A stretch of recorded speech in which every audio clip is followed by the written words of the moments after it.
Uống ra đi. Cho chút. Sới. Cho. Thấy đang ấy. Chỗ lại. Thấy cái đi. Rọt chơi mày rọt. Chơi ra xây ghế này. Quạt sạc mấy ơi. Tôi tiền sáu. Đãi như nó thấy. Mai nát ba không?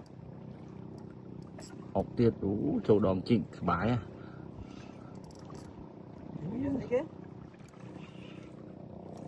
Tìm cái thoáng luôn đó.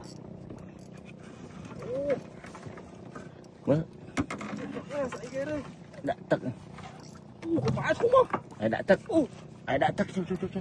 Cái bãi chỗ to cả lỗi. Thò ra không thò ra. Thò ra thấy ạ. Trời mà con này nó mà cả một tập buông. phải không à. Đọc lỗ chiếng à. Chiếng lỗ. Tụi bị.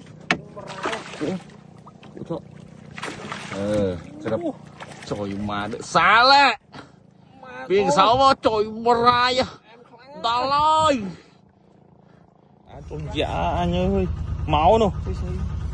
BK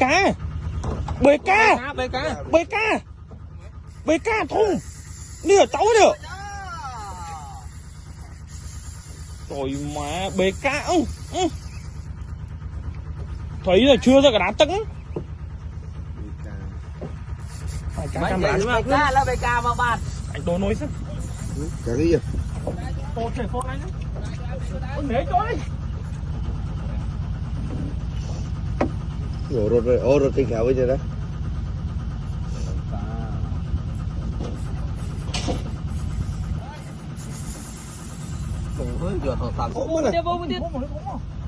Wow, bỏ ra phần nan đi. Ô, phải chích nan một. Thu bao nhiêu lo? BK đây. Lấy thôm mà lấy thôm. Vậy BK hơn một rồi. Trời ơi. Mày thua. Tích địch loan đi. Mày cả Apple. Cả FC kháng á nè. Chạy mà. Thấy với anh trên bình năng đây.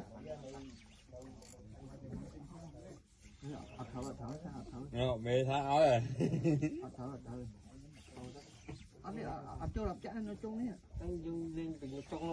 Tôi đi cao nãy giờ.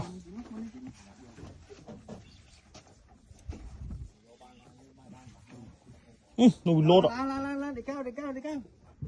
Bon. Đi cao đây nhá. Thằng nó không đi cao mà. Ôi. Lên đá.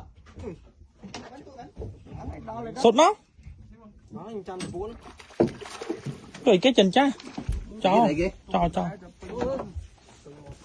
Phải bên tí chứ. Bóng đó. Một cái bọt đó. Ba em tụt vào bồn thuyền. Tổng 3. Trong nó chiếc ấy đi ạ. Nhẹ sai thật. Rồi chiếc màn gram sao? Rồi gram. Tên.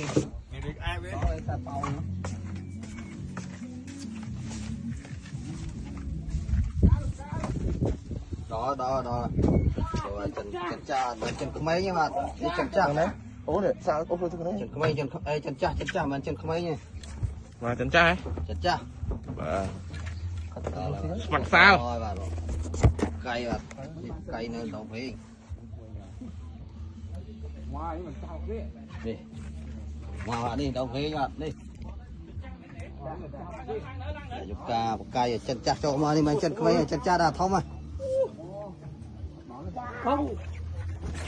Ôi. Lưng khác lại. Ôi. Chân cha. Ở đây. Chân chạm ơi.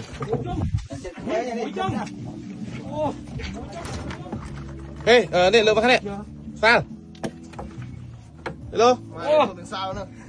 Thông chứ nơi tiết. Thông chân xa. Trời da.